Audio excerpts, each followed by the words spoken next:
Kejayaan Kastam Sarawak gagalkan cubaan seludup arak dan rokok dengan anggaran cukai lebih 8 juta ringgit dan orang ramai digesu arif hak pengguna selain bijak berbelanja menjelang Christmas.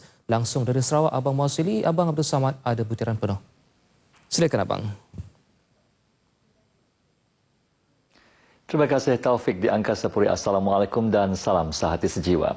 Jabatan Kastam di Raja Malaysia Sarawak menggagalkan cubaan seludup minuman keras dan rokok bernilai RM870,000 dengan anggaran cukai RM8.2 juta melalui pelabuhan Senari Kuching dalam satu pemeriksaan Rabu lalu. Pengarah Kastam Negeri Ahmad G berkata barangan yang ditemui di dalam 3 buah kontena itu tidak mempunyai permit import dan kadar duty. Siasatan awal mendapati kontena tersebut tiba dari negara jiran dan diimport oleh syarikat yang disyaki tidak wujud. Itu satu daripada modus operandi dia lah. Semakan manifest ataupun daftar muatan kapal tersebut mendapati ia diikrar sebagai barang kemas palsu. Juga pakaian, beg, pensel serta kasut.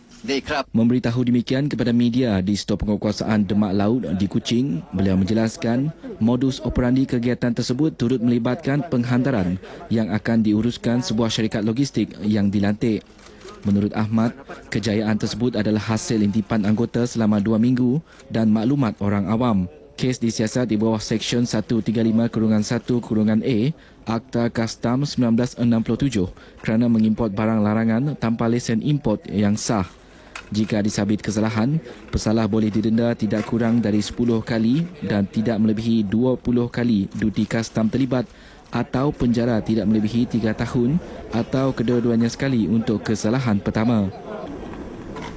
Masyarakat digesa supaya mengetahui hak-hak sebagai pengguna dan peka serta bijak berbelanja terutama ketika menjelang perayaan Christmas nanti. Timbalan Menteri Perdagangan Dalam Negeri, Koperasi dan Kepenggunaan, Datuk Henry Sum Agong berkata, di pihak kerajaan pula akan memastikan harga barangan keperluan di pasaran adalah berpatutan.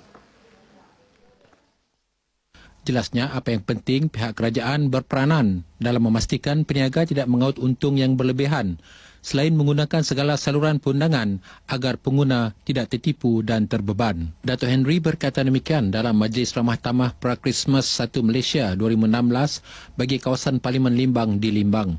Perayaan Christmas katanya merupakan peluang untuk perantau pulang ke kampung halaman masing-masing untuk bertemu keluarga dan saudara mara. Beliau turut berharap agar sambutan Christmas pada tahun ini dapat mempererat hubungan dalam kalangan masyarakat berbilang kaum di negeri ini. Datuk Henry turut menyampaikan hadiah Christmas kepada orang kurang upaya OKU dan anak yatim dalam majlis yang dihadiri lebih 800 orang itu. Kaki tangan Jabatan Penyiaran disaran agar sentiasa berfikiran terbuka dan bekerjasama untuk mencapai kejayaan yang gemilang dalam melaksanakan tugas yang diamanahkan.